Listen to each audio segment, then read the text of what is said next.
Welcome to your go-to Detroit Pistons podcast, The Pistons Pulse, co-hosted by me, Bryce Simon of Motor City Hoops and Detroit Bad Boys, a former D1 Hooper and high school coach, current teacher, husband, and father of 3 amazing kids. I'm Omari and Keith for the second, Pistons beat writer for the Detroit Free Press. And of course, we're always blessed to be joined by our producer, Wes Davenport, but the guy you're all here to see today or listening on the podcast is the man himself, Keith Smith of Spotrac, the front office show, one of the best podcasts out there. I listen to it daily with Trevor Lane, and former contributor at Celtics blog. I know that Keith has now moved on from that, but Keith, welcome back. I think this is like the 3rd or 4th time you've joined either Motor City Hoops or the Pistons Pulse now. Yeah, I think so. It's going to be something like that for sure. I think I feel confident to call myself a friend of the show now. Oh, yeah. I mean, if you are willing to call yourself a friend of the show, we would love to be able to give you that designation. We were talking about before, man, I'm hoping so much, Keith, that you make it to Summer League, because I would love to,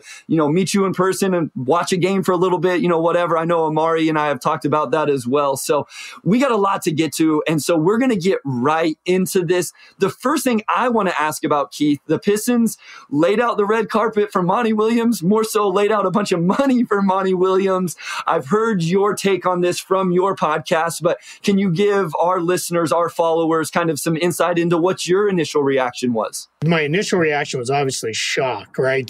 Just the length and the size of the contract. Because I want to say the initial started out at like 70 million. And then there was every report was they added a year and then $10 million on.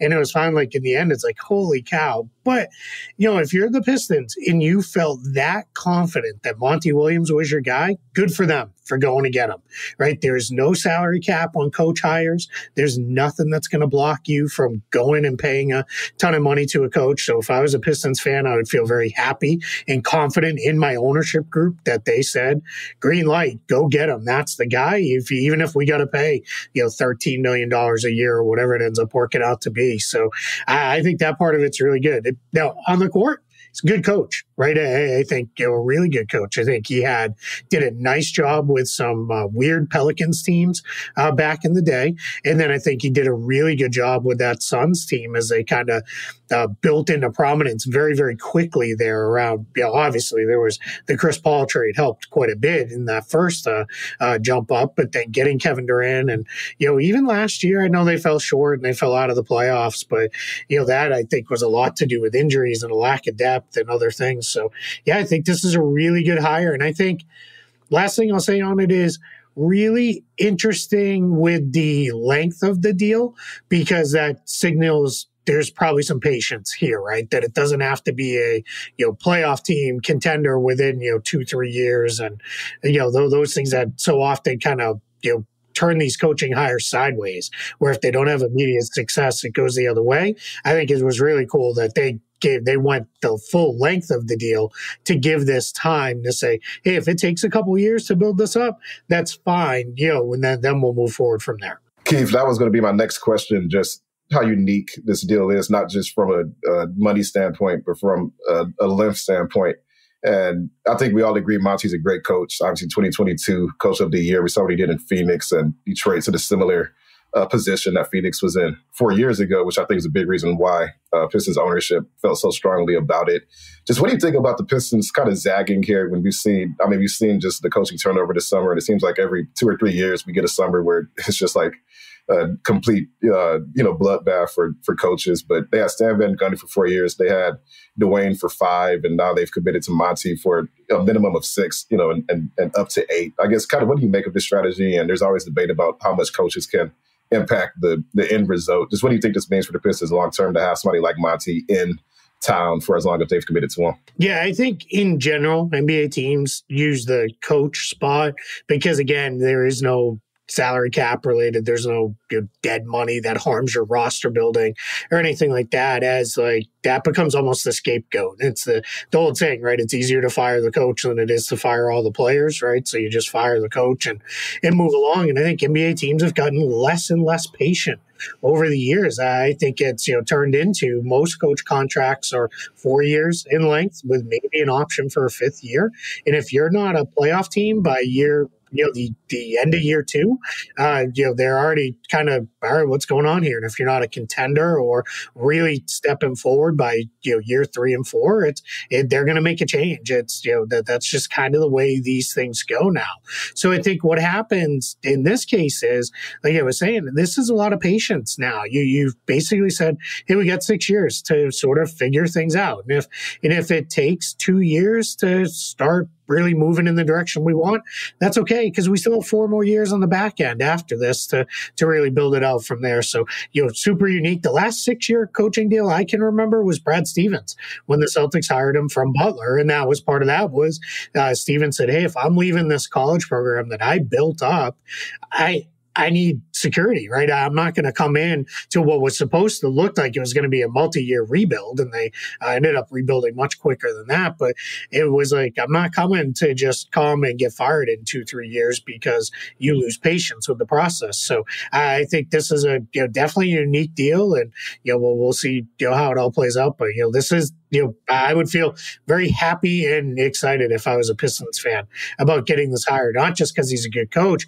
but just what it signals for the franchise as a whole and where they may be headed over the next few years. Before we get into specifics and we ask you about possibly trading for Jaylen Brown or Grant Williams, or I know you've done your NBA draft stuff and we have a lot of questions. The listeners are really interested to get your thoughts on some of these prospects we've been talking about. So we'll get to all of that. I want to get your big picture view of the Detroit Pistons right now, the roster, the salary cap. They have number 5 pick. They have number 31 pick.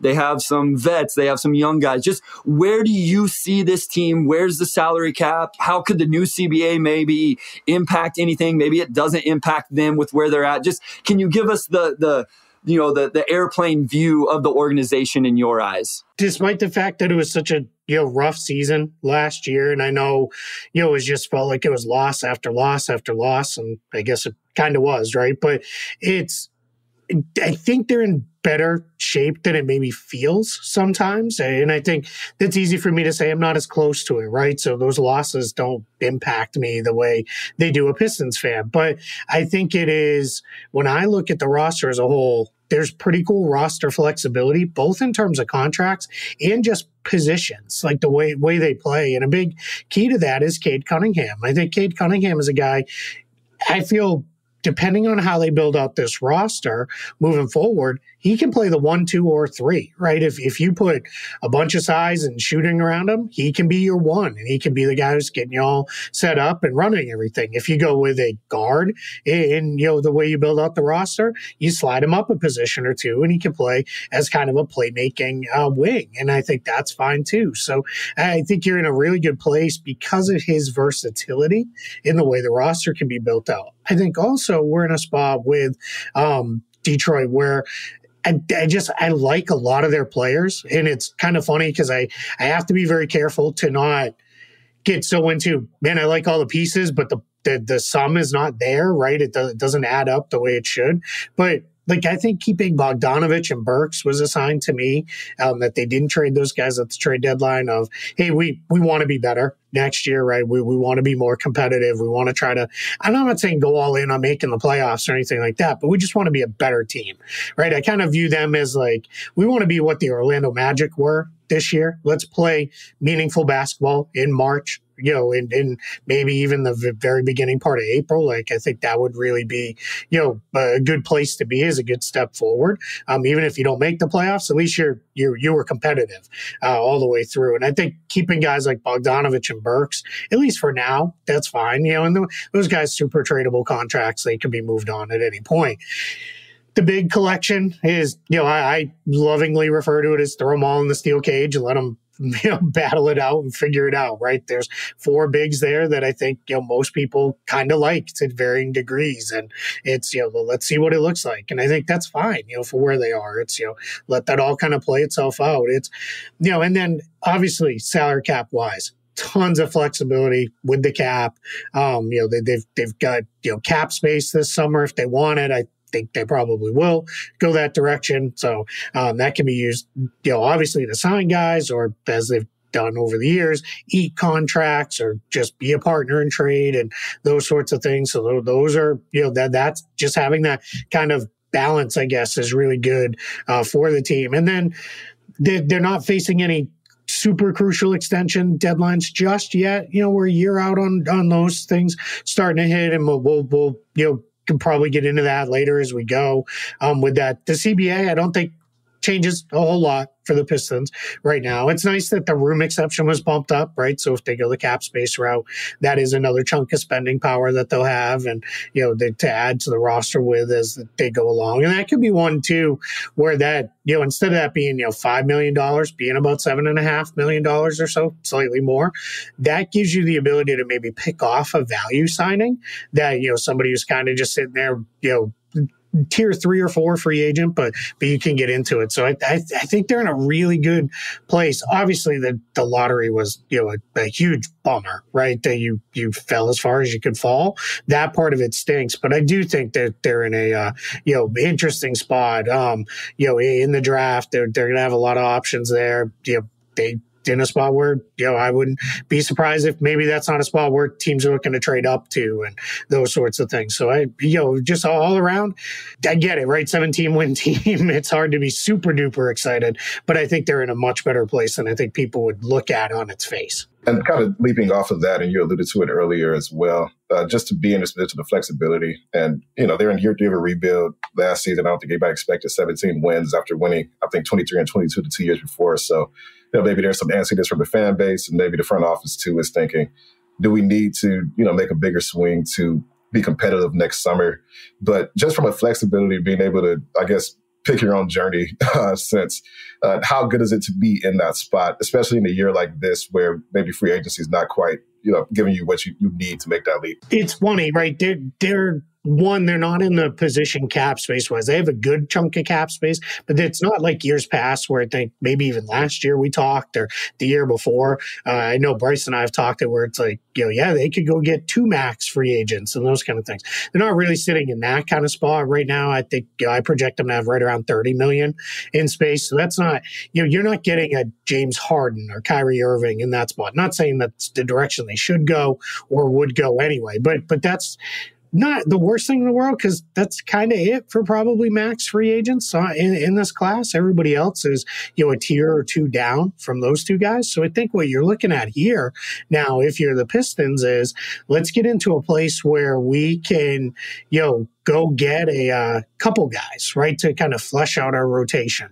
Or, somebody comes free via trade that we didn't expect. Now we can maybe jump on that guy and get him there. That's how I think you use that cap space more than the whole, let's go out and spend it all on one big free agent and go. Because I don't know that one big free agent really exists this summer, at least in a way that makes sense for Detroit. Let's talk draft just a little bit, Keith, and then that'll help us flush out some of the other potential moves that come around, whether it is the free agency route or a trade route and those type of things. So this is from Jonathan Strong.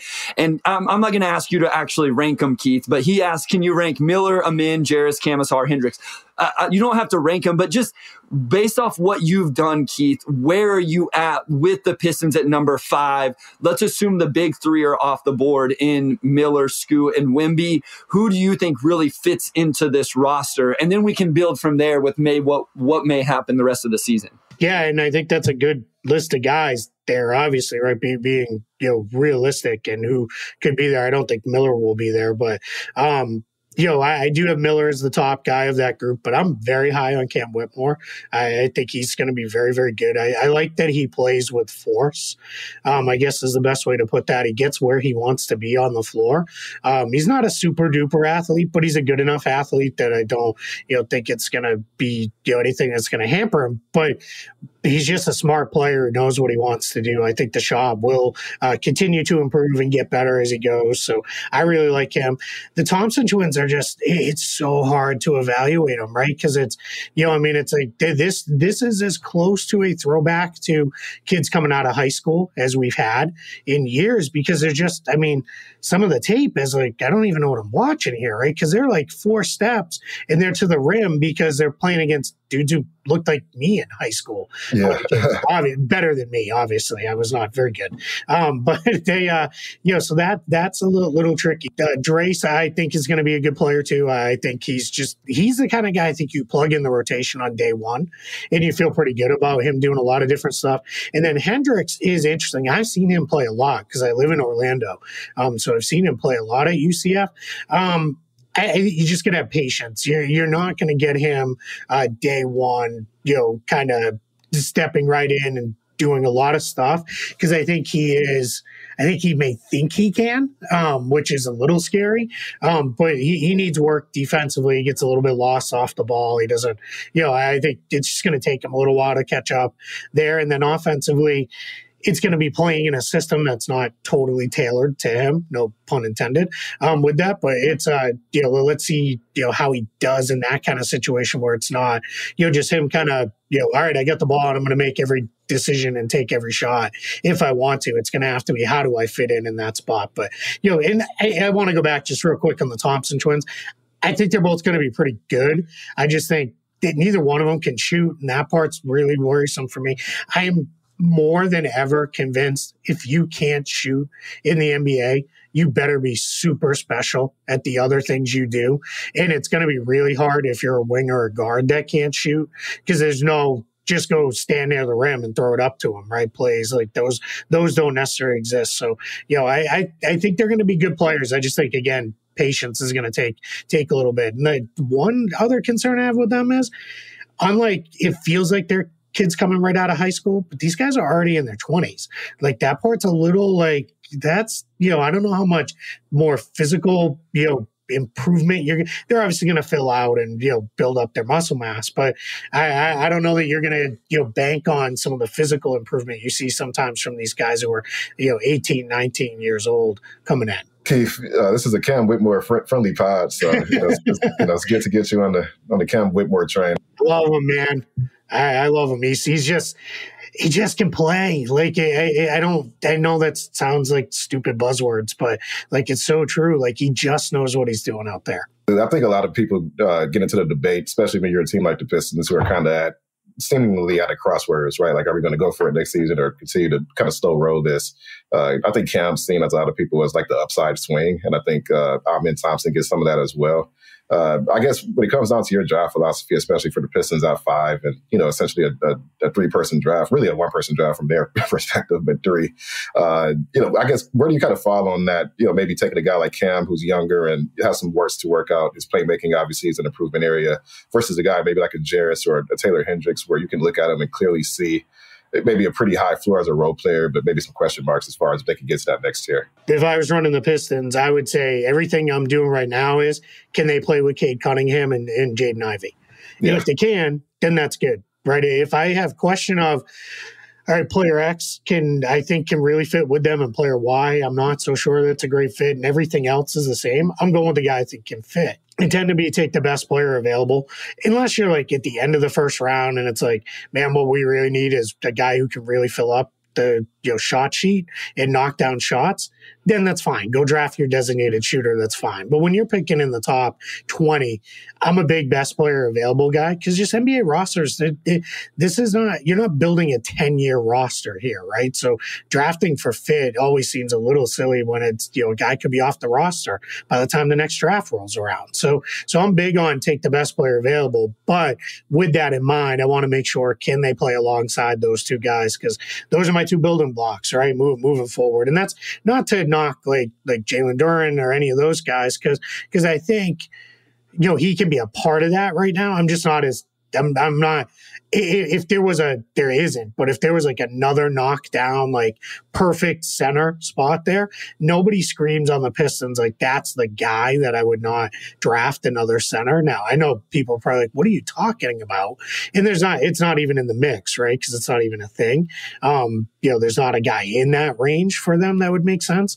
But yeah, I really do. I think Cam Whitmore would fit really well. I think the other guys, I have a little bit more question, especially someone like Omari and Thompson. I think there's a lot of similarities to Cade Cunningham there. And I worry about, with the current big mix, that puts an awful lot on Jaden Ivey to become a absolute, he's got to hit 40% from three, or you're not going to build a functional offense. Like, you're going to struggle to score points way too much if you went that direction. So as Omari said, we're a Cam Whitmore-friendly podcast here. So we're going to stay in this world after this short break. And we had some questions about Grant Williams, Jeremy Grant. Those are two really nice names if you did draft Cam Whitmore. So after this short break, we'll come back and we'll dive into what could they do in free agency, trades, those type of things. Let's say they drafted Cam Whitmore. We'll talk about that right after this.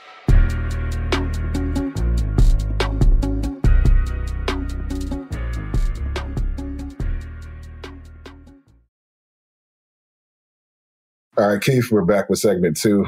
One more draft question from me, and then, I'll see if we can maybe get into some free agency stuff. Even beyond those, the 5 that we talked about here, I think another guy, to me, has kind of been lost in the shuffle a little bit, Anthony Black. Do you see him? We have a quota, Keith, on the podcast. We can't go 30 minutes without talking about Anthony Black. So if we went into free agency, Omari wouldn't have been able to hit that. So that's why we're going with this question. But he is an interesting prospect. I'm just curious about Anthony Black. When you look, what do you see from him? What do you kind of see his role in the NBA? And is that on-ball guy, or could you see him maybe being that connective wing that a lot of teams are looking for now? Yeah, I just finished my scout on all the Arkansas guys yesterday. So this is a great timing. I kind of tried to watch them all together, because feels like there's 14 dudes on that roster in this draft. I think it's more like 4, but I really like Anthony Black, and I like his. There's more to his on-ball game than I think he has shown fully just yet. I think there were a lot of guards on that our Arkansas team, especially when Nick Smith was healthy and playing. So I think Black got relegated into an off-ball role quite a bit more than he probably would. In a lot of ways, it kind of reminds me of Jaden Ivey, where Jaden Ivey has more on-ball playmaking ability than I think a lot of people fully recognize. I think he came in with very much this dude's a scorer, and that's what he will be. And that's fine. I think, if you were to go the Anthony Black route and put him with Ivey and Cunningham, you've got your perimeter trio, hopefully, for the next, several years set, right? Because I think they can all play together, because I think you've get enough shooting out of Black and Ivey that you're in a good spot.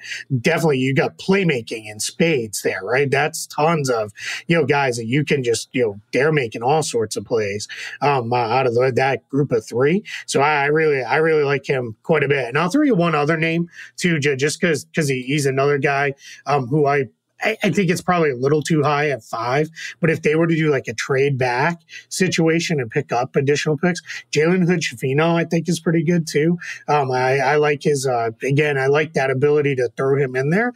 And the only thing that opens all this up is Cunningham and Ivey's ability to play multiple positions and play on and off the ball for Ivey, and then Cunningham's ability to play, really any of the perimeter roles that you could want him in. So, he's another kid that I really like. I think I like guards that are tough. I like guards that aren't afraid to get in there and mix it up a little bit. And I think he's a pretty good player too. Again, probably too high to take him at 5, but I think, if there was any kind of trade back scenario or anything, he's a guy that I think, could be in the mix for them. So let's just stay in this world. It doesn't matter. It can be Cam Whitmore. It can be Anthony Black, whoever. You're adding another perimeter guard wing where it's Cade, Ivey, and this player, which leaves somewhat of a hole as a bigger wing / forward type player. So Jonathan Strong asks about a guy you've watched a whole bunch of, Grant Williams.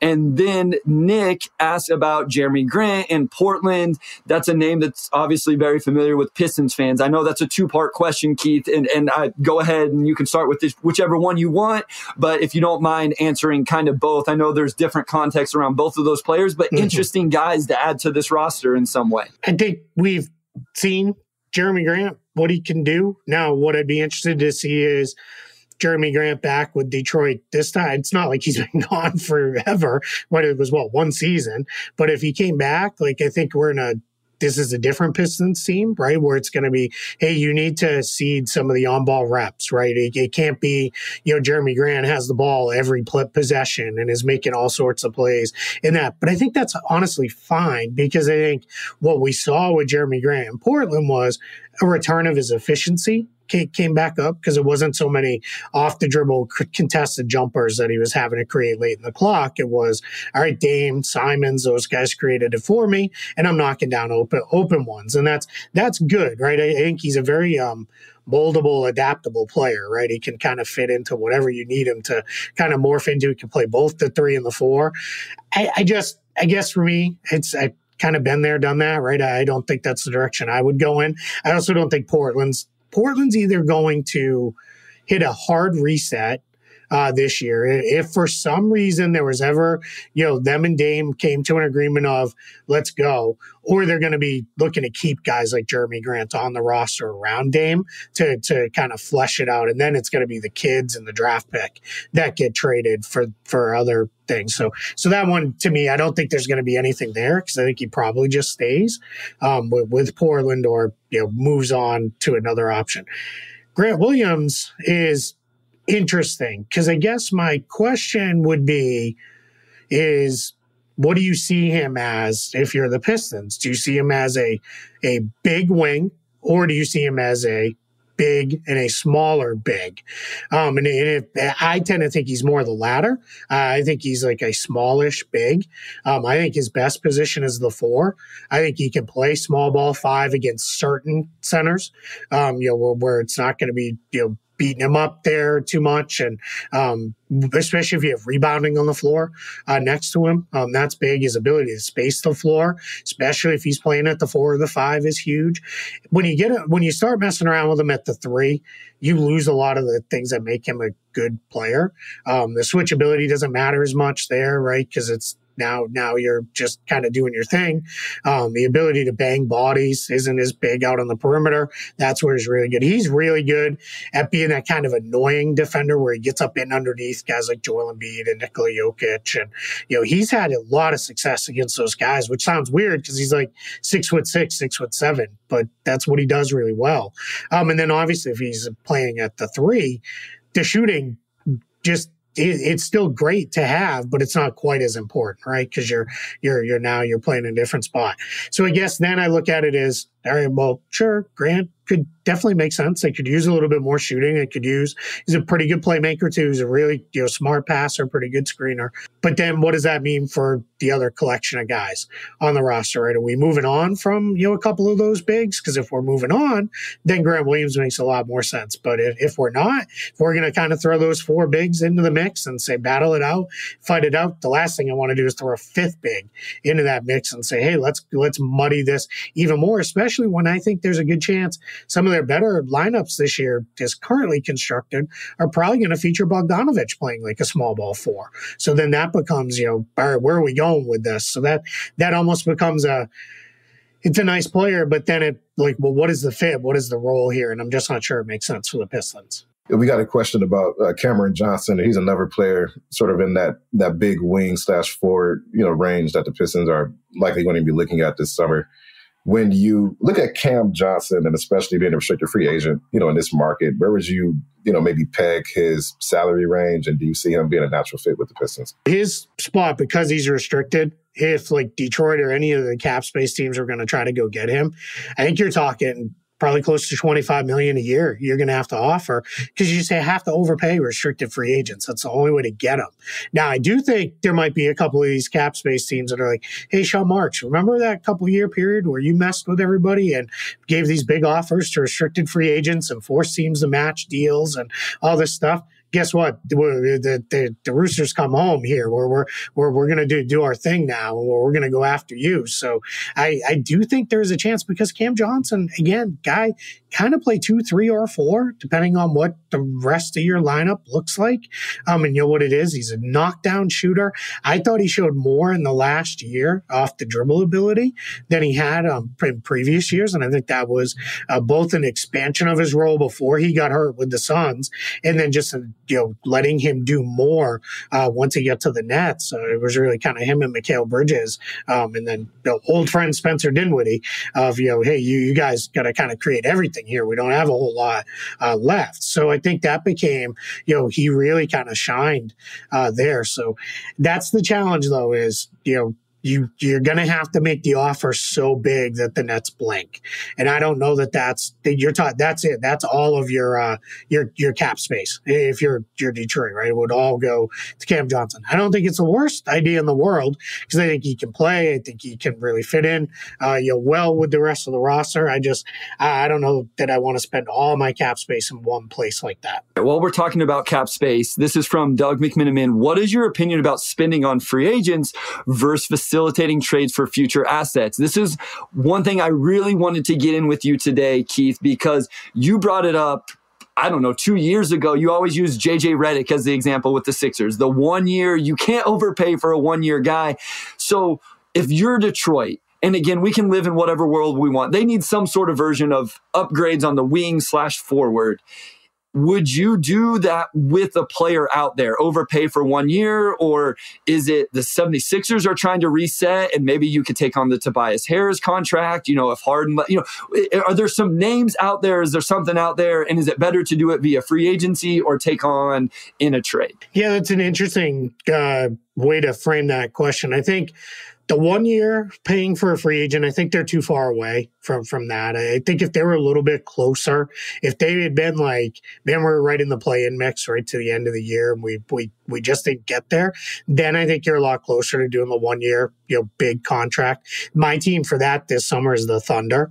I think, they're really, really good. They're also very tight on roster spots. So I think, if you wanted to throw $25 million at whoever you targeted as this is our guy for 1 or 2 years, that's fine. Keep it short enough that it doesn't hurt you if it turns sour.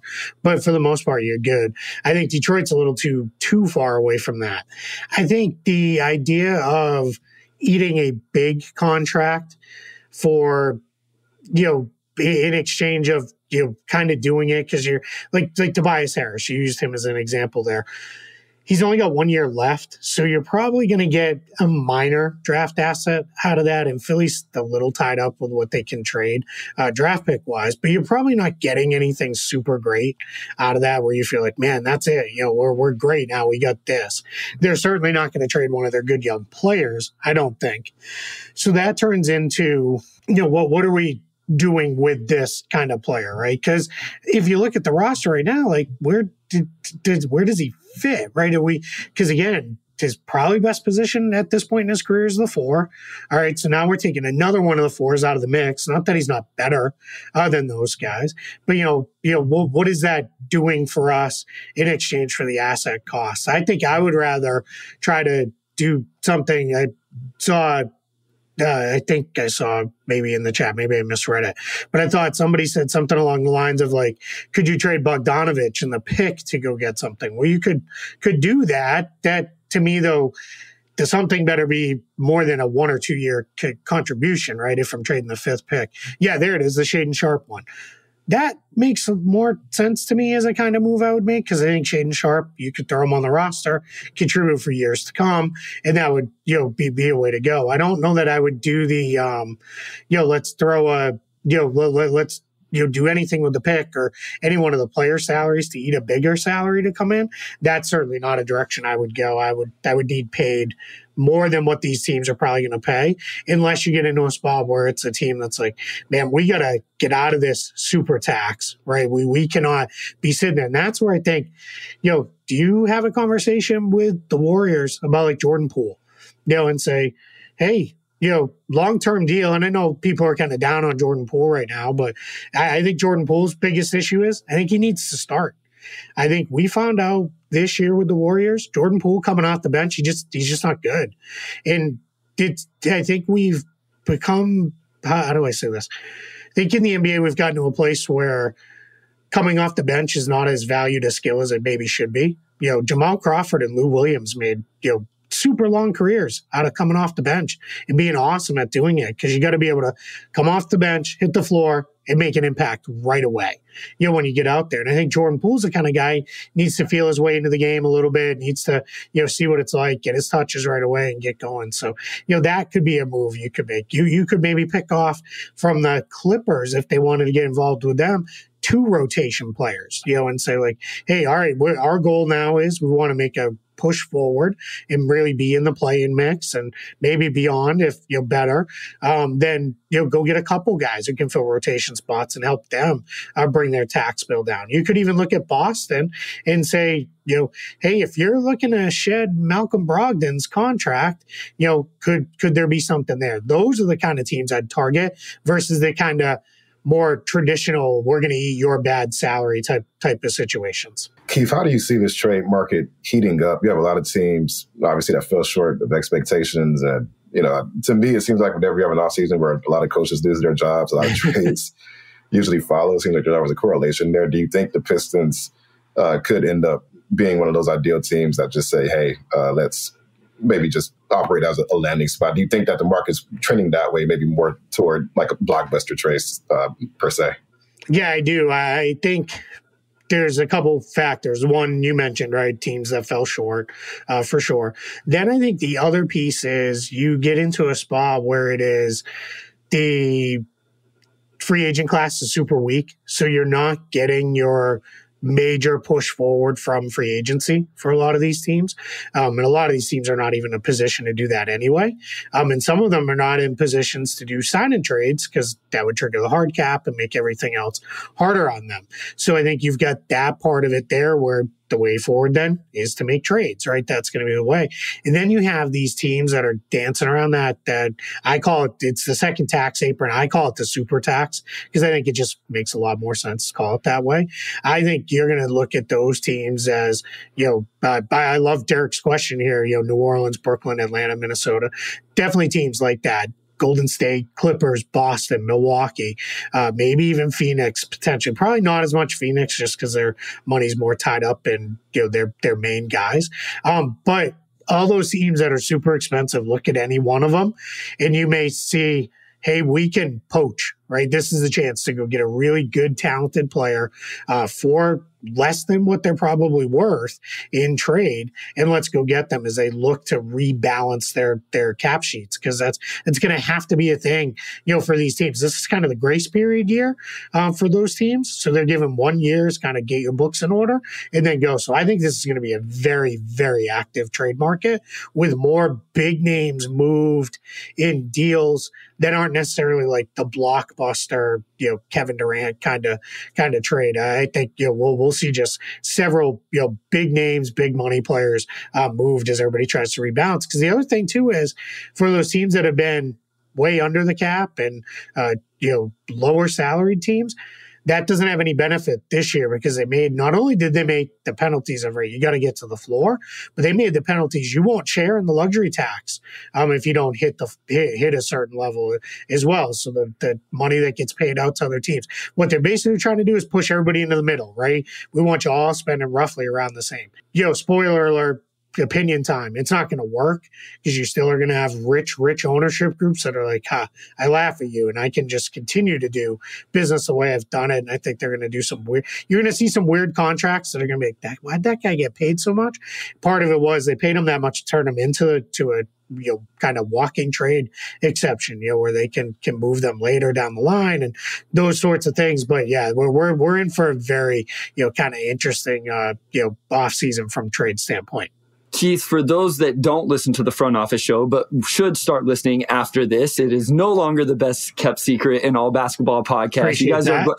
Can you explain the super tax or what you guys have pegged as the super tax? Because some of the listeners may not know exactly what goes into that, what some of those restrictions are going to be, whether it's some of them start this offseason or do any of them start this offseason and then some down the road. But I'll let you explain kind of how that all works and what we're talking about here. Yeah, I think the best way to explain it is they're trying to put handcuffs on the league's most expensive teams. And what they're trying to do with those handcuffs is they're trying to turn it into a spot where they didn't go to a hard cap, which was never going to fly, right? If they had insisted on a hard cap, we'd be headed towards a lockout right now. So what they said was, you can still re-sign all your guys. So if you're the Golden State Warriors and you've drafted historically well over the years, you can still re-sign everybody, and you're good. But if you are doing that, we're not going to let you re-sign guys and then use the mid-level exception and take on money in trades and sign buyout players and all those sorts of things. Those have all been eliminated. So what happens is this coming season, so about a month from now, when free agency opens, the teams that are above the second tax apron, so what they did was, you've got the luxury tax, you've got the tax apron, that initial one. That's been the one that has historically been, that's where teams get hard capped if they're subject to the hard cap. That's about $7 million over the luxury tax. Then they added a second tax apron. So this is for the most expensive teams in the league. That is $17.5 million over the luxury tax. So it's about 10.5 over the tax apron. Those teams will not have the mid-level exception this year. They just won't have any. So what they will be down to this summer is, we can sign our draft picks, we can sign players to minimum contracts, and we can make trades. And you can make trades in the normal way. This year, all the way up through the trade deadline for this coming season. A year from now, as we're going into the summer of 2024, it gets even more restrictive for those super expensive teams. So a couple of things they won't be able to do. They still won't have the mid-level exception. They won't be able to sign buyout players who made more than the mid-level. So, for example, the Kevin Love signing might not have been able to fly to Miami. Now, Miami's not a super tax team, but those kind of signings. You're not going to let the rich get richer at the buyout season. You also will, trades become far more restrictive. I think even the most casual fan knows you can take two $10 million players and trade them for a $25 million player, because you're allowed to add their salaries together in a trade, and then you get a little bit of a bump on top of that to go get the player. In the new world, if you're a super tax team, trades have to be dollar for dollar, and you can no longer aggregate players together. So you can't take two $10 million players and go turn them into, a $20 million player. That's not allowed. So you get stuck into a really spot where it is like, all right, trades, it's either we're taking back what we sent out or we're taking back less in that situation. So that becomes a whole other thing there. There's rules around draft picks. If you're a super tax team for multiple years, your draft pick gets dropped to the end of the first round. So now, hopefully that's not too much of a punishment, because if you're spending that kind of money, you better be picking in the mid to late 20s anyway. But you're going to drop to the end of the last round. The other thing it does is it freezes your pick that's 7 years out. So the Kevin Durant trade couldn't have happened because you couldn't have sent, you couldn't have done the aggregating of the salaries together, and you couldn't have sent a draft pick that's 7 years out. And then you got to be out of the tax for a prescribed window before that pick frees back up to be traded. So it gets really, really restrictive on how you're going to build out your roster if you're in the super tax. It's not a hard cap, but I think teams are going to treat it as a de facto hard cap, just because it's so hard to flesh out your depth around your team. You better nail every draft pick you have. Otherwise you're going to be in a really tricky spot. So that's something the Pistons can maybe take advantage of. So that's what we were talking about, guys. Just wanted to make sure everybody understood that, with the Pistons in their cap situation, they can maybe take advantage of some of these teams that are going to avoid that. We're going to take another short break, and then when we come back, Omari's got some more questions for Keith. I've got some more questions for Keith. We got questions in the chat, so we'll keep throwing them at him until we run out of time here. We'll get right back into it right after this short break.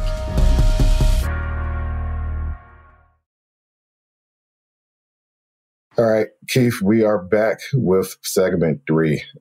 Let's take more of a broad view of the offseason, just from a salary cap standpoint. Where would you rank the Pistons, I guess, generally, maybe if you did tiers or something like that, just overall flexibility, just to what extent do you think they'll be able to kind of dictate their own future this summer, maybe compare it to teams who are like Golden State, for example, a team that's taxed out? Just where do the Pistons kind of rank, NBA terms as far as how they can dictate things this summer?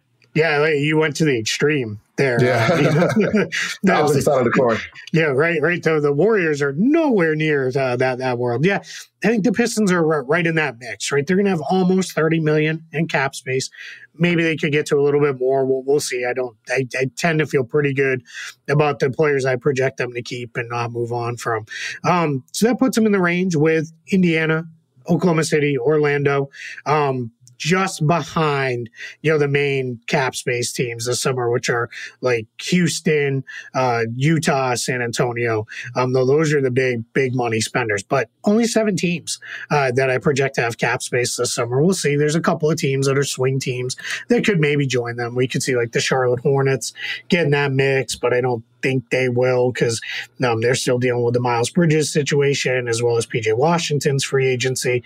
So we'll see. Sacramento, if Harrison Barnes left, they could potentially go the cap space route, but I think it's probably more likely they just retain Barnes and keep a good thing rolling there. So really good flexibility, right? And the Pistons are also in a spot where it's not like they're trying to fill out 12 roster spots either, right? So, they're in a spot where you can use that, $30 million in space to do some stuff. They've got a couple veterans in Bogdanovich and Burks that'll have traded value right this summer if they did decide, hey, we didn't trade him at the deadline, but there's a move that's too good to pass up right now.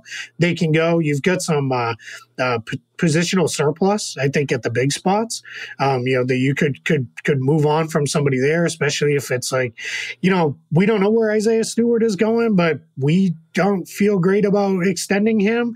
Maybe you can move on from him while he's still, a positive value player before he's on his next contract. So there's a lot of flexibility, and that's it's never a bad thing to have that flexibility as long as you use it, in a good way. I don't know that it's going to fly to eat a whole bunch of salaries and then just waive those guys as dead money on your books like they did a couple years ago. I think it's going to have to be, hey, get somebody who can either help us right now just be better, or somebody who can really grow forward with the younger core, even if they're not a 22-year-old, even if it's somebody who's 25 or 26, let's get this thing moving in a upward direction here. This is from Jonathan Strong. You brought up Bojan. What would you do with Bojan, Keith?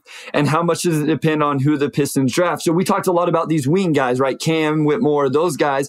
There's a world where they draft Taylor Hendricks or Jarris Walker. And now there's a little bit more where you could keep playing Bojan at the 3 and there's no young guy there, maybe Isaiah Livers. So I know it depends on the draft a little bit, but big picture, Bojan this offseason, his trade market.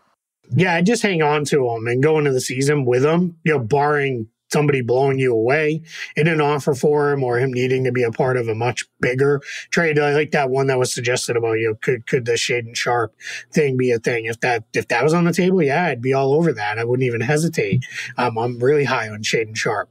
So I think we're in a spot where that becomes really interesting to see where do we go with Bogdanovich, because I think he's a guy who's, unless he shows up and forgot how to shoot, which that hasn't happened to this point, and I don't think will, he's going to hold value, right? He's still going to be a guy that you could get and, go move in trade all the way up to the trade deadline. So, I think if the goal is to be a better team and start making real strides forward, it kind of works in the opposite way to trade a guy like Bogdanovich, because I just think he's a really good, helpful player. The other thing, too, is with the young guards, with Cunningham and Ivy, I think where teams make mistakes with those guys is they don't put enough shooting around them. Just not necessarily from a standpoint of to mask their own deficiencies, but just I think what happens with young guards is if I get into the paint, continue like kick it out, and it clanks off the rim, I'm going to stop kicking it out, right? I'm going to start trying to do it all myself. And that's where I think you want to be in a spot where, hey, let's be a little bit, more conscious of giving them options, right? And that's where I think Bogdanovich and Burks, to a lesser degree, come in is I want when my playmakers make the right read to do that. I want, if Jalen Duren and James Wiseman catch it around the rim and kick it out to a shooter in the corner. I want the shot to go in so they feel like they made the right play, right? I don't want it to be they kicked it out and it was just another one that, fell off the rim, or missed badly or whatever. Like, you got to have some shooting on the floor. And I think Bogdanovich is a good guy for that. And if you're trying to be competitive, he's a guy you can throw the ball to at the end of the game and say, hey, go create something for us. Keith, we have a question here about Wiseman's future, but we can open it up and get into the three extension-eligible players the Pistons have this offseason. Wiseman, obviously, Isaiah Stewart, and then Killian Hayes. I think Wiseman's a little unique given that they just traded for him, but if you're looking at extension ranges for these guys, and obviously there's probably, a lot of gambling, kind of where would you map their value now, or, maybe to what extent do you think the Pistons should be willing to commit? I'll start with the easiest one for me of that group, and it's Killian Hayes. He hasn't done enough for me to extend him. It would have to be so team friendly that it doesn't even make sense for him, right? Because that turns into, hey, I'd rather bet that it all comes together for me in year 4, and then we could go. And that's always from a team's standpoint that's the nice thing about this process for the team. It sucks for the player, but the nice thing is that we still have restricted free agency next year if these guys pop late. So I wouldn't do anything with him. Wiseman, I think, is easier where it's just let's let the year play out because we've got 24 games I think he played for the Pistons last year or something, and they were pretty good.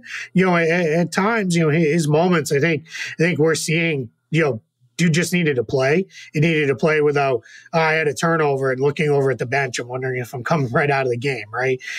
We've seen Monty Williams do pretty good with bigs in the past, right? He got a lot out of James Wiseman, or not DeAndre Ayton, right? So I think he can get a good amount out of James Wiseman. So I'm a fan, and my challenge there is, I also really like Jalen Duren, so I don't know, where we're going to land with that. But for now, hey, I got 24 minutes of center play covered, and we'll figure it all out from there.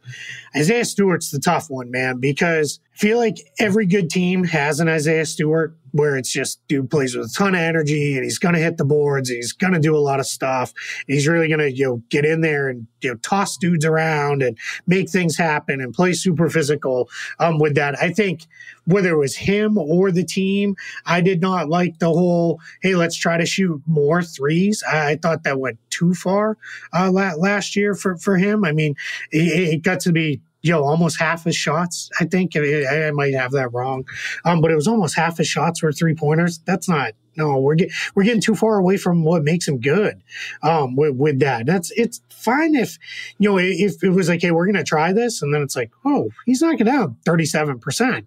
That becomes different. But he shot in the low 30s. So it was just, it felt like, hey, let's just keep trying it. And it's like, I don't know. So I worry about that, with him. And then that becomes, how much do you pay? An energy bag, right? Like, well, what's our number there? And that's where I think for him, it's probably more like we get into a spot where it becomes, all right, we're just going to let it play out too. And, and if you come back and play well, then, we've got restricted free agency to fall into and with that. So I don't think we're going to necessarily see any extensions for those three guys. I think, we're probably headed in a no extension path for them, but kind of all for different reasons. This is from our guy, Kyle, under Data Driven Pistons fans. Can teams trade drafted players after the new league year, but before they are signed to a contract? So for example, could they draft a player at 5, then wait till they have cap space to package him in a trade? Yeah, happens all the time. These are the ones I call it hat shenanigans, where, you see a guy gets a hat and then it's like, but there's a prearranged trade that's sending him somewhere. But that trade can't be executed until the moratorium ends in the, first week of July. So we see that all the time. There's also the opportunity, Detroit could draft somebody and then get into free agency and find out, hey, we really want to trade for, I don't know, Amen Thompson, right? Because he fell to you, and we really, really want him, and we're willing to do this or whatever. That's more likely to happen at the draft than it is, a week or two later when free agency opens up. So I think we're probably more in a spot where we'll see it be, if they're going to do anything with the draft pick, probably happens at the draft. But that is allowed. You can do that. And there's also every once in a while you'll see teams where it's, hey, we need the players' salary to be in the trade. So what they'll do is they'll sign him, and then you have to wait 30 days. Probably the most famous example of that was Andrew Wiggins. Got signed and then get traded to Minnesota in the Kevin Love deal to send him to Cleveland. And we all had to sit here and wait 30 days when we all knew Kevin Love was going to be on the Cavs. I was going to bring up the Wiggins deal as an example of that. I guess with the 5th pick too, like what salary implications does that have for the team? Like I think maybe they were in a lot of the projections were mocked of maybe they get the 1st pick, but they'll probably save a little bit of money. How does that impact their cap space? Yeah, they do. So that 5th pick comes with a cap hold of about $7.8 million. It's the first year salary plus the 120% because everybody signs for that. That saved them about $4 million on that. Now this is that's great. Thanks. Wow. But glad we didn't get right. No one cares about $4 million, right? Like that's, would rather have had the number 1 pick. But, hey, if we're going to, take the positive side and what's done is done. Yeah. The number 1 pick's about 11.9 million. The 5th pick's about 7.8. So, a little over $4 million. All right, another one from Doug McMiniman. Keith, given the Pistons situation, what's the best way to maneuver the new CBA? So I know we've talked a lot about this.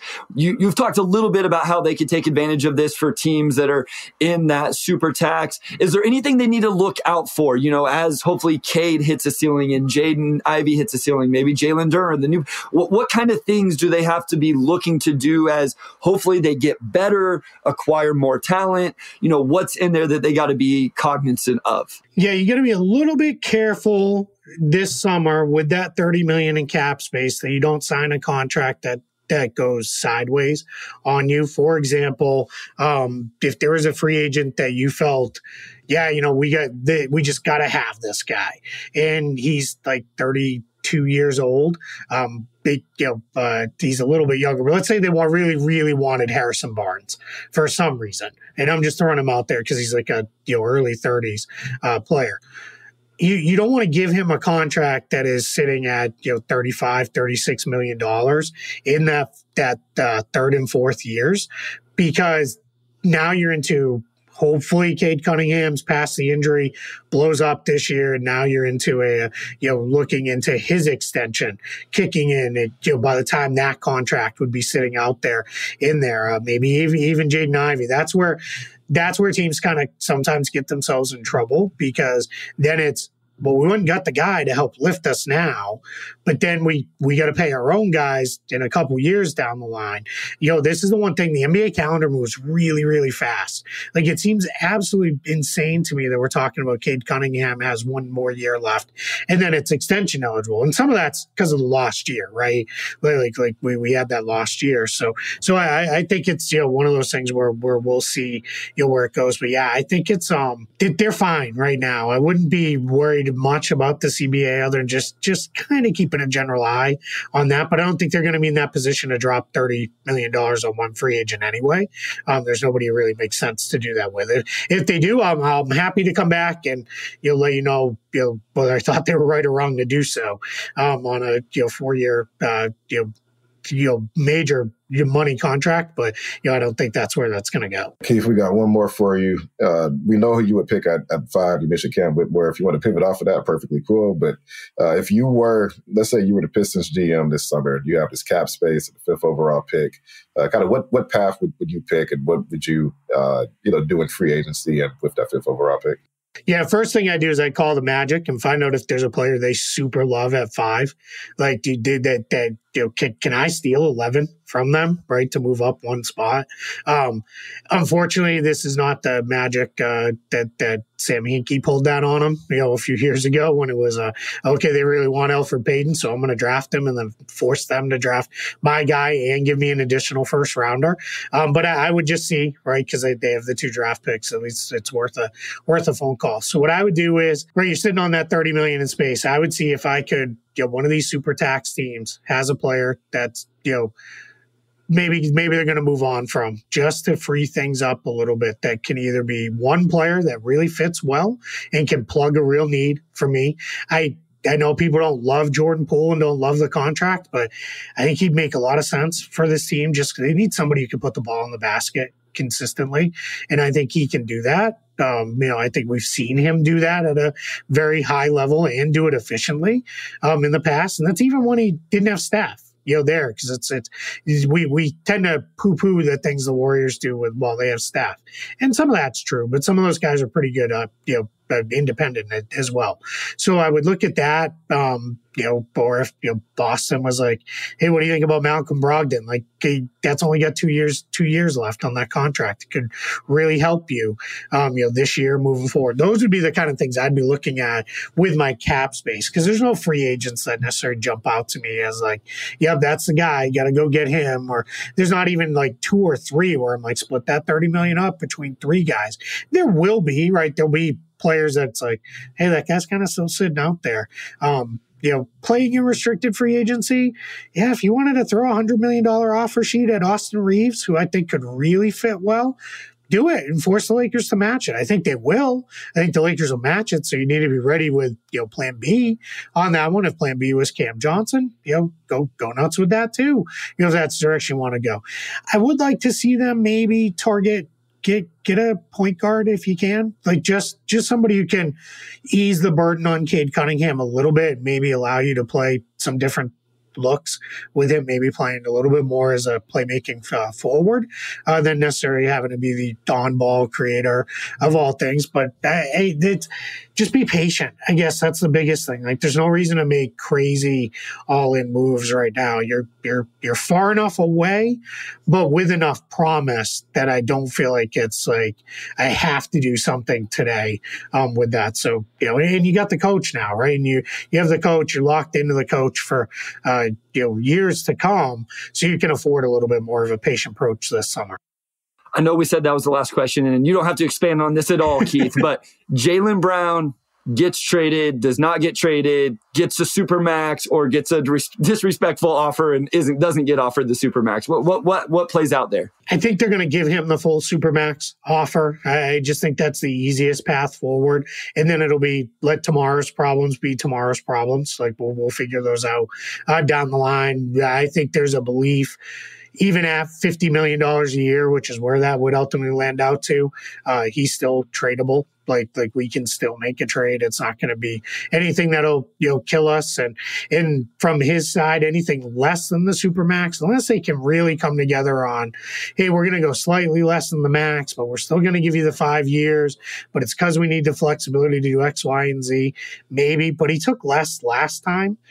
Because it was a lot of the last time was, hey, we're going to save it for Jason Tatum. And that was, all right, I get it.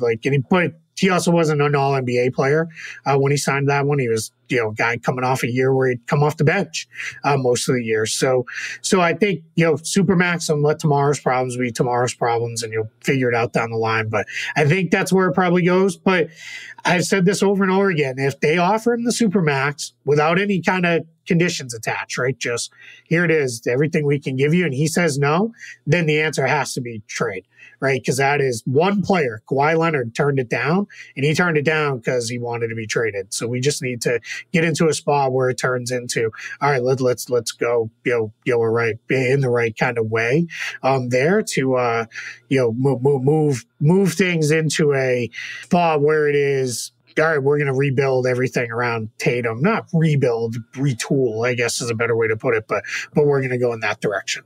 All right, Keith, man, I could throw questions at you all day. I know Omari could. We got it's everybody in the chat. We apologize. We couldn't, there's no way we could get to everything. Keith has a life outside of this, but you're the best, man. Like, we appreciate you so much. You are a friend of the podcast, and we appreciate anytime you make time. I really hope you make it out to Vegas, and I would love just to be able to sit down and talk hoops with you for however long, get a chance. And again, I know Omari would as well. Thank you again, guys. If you don't already listen, if you're not subscribed, the Front Office Show, Keith, I'll let you do it. Let them know where they can find you.